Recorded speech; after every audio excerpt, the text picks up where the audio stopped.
तो आज बात करते हैं भारत अमेरिका ट्रेड डील की संभावनाओं पर।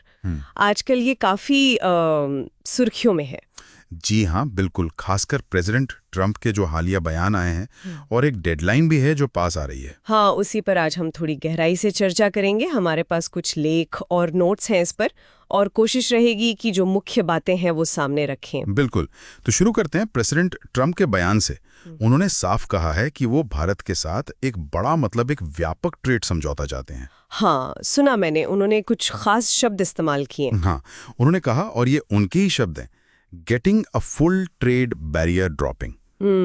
मतलब व्यापार में जो भी बड़ी रुकावटें हैं उन्हें पूरी तरह से हटाना। पूरी तरह से हटाना, ये तो काफी महत्वाकांक्षी लगता है। तो उन्होंने खुद भी माना कि ये सुनने में अकल्पनीय है, पर बोले कि बातचीत इसी दिशा में चल रही है।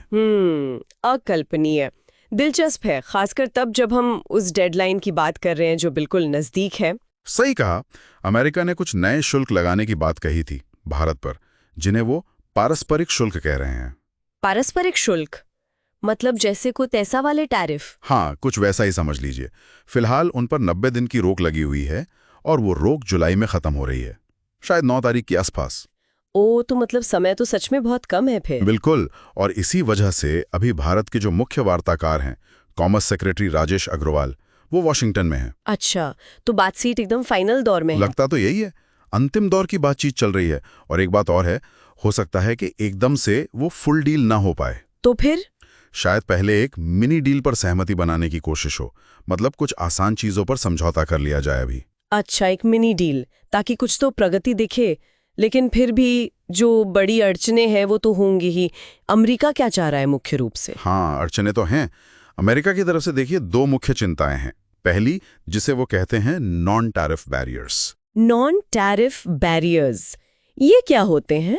मतलब टैक्स नहीं पर कुछ और? हाँ, बिल्कुल।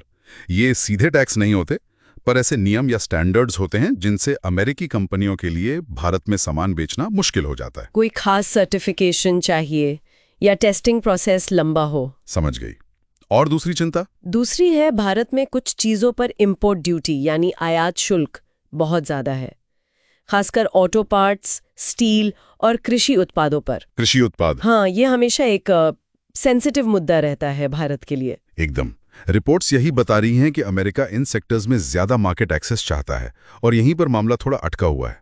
और भारत का क्या कहना है इस पर, खासकर कृषि को लेकर? देखिए, भारत का जोर हमेशा अपनी खाद्य सुरक्षा पर रहा है।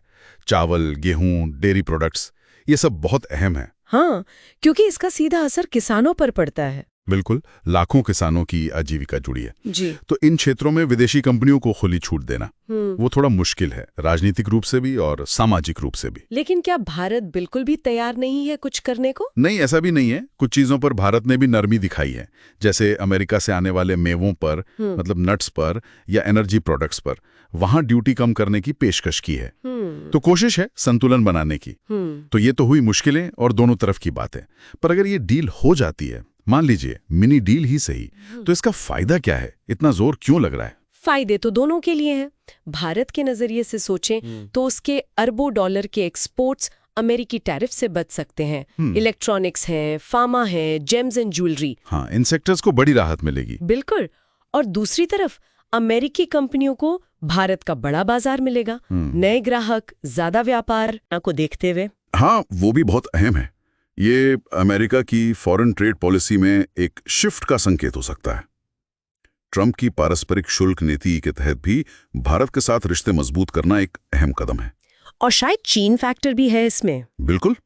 कहीं ना कहीं चीन जैसे देशों पर निर्भरता कम करने की कोशिश भी इसका हिस्सा हो सकती है। दुनिया की 2 बड़ी डेमोक्रेसीज के बीच मजबूत आर्थिक पार्टनरशिप का अपना ही एक महत्व है। तो कुल मिलाकर स्थिति ये है कि जुलाई की डेडलाइन पास है।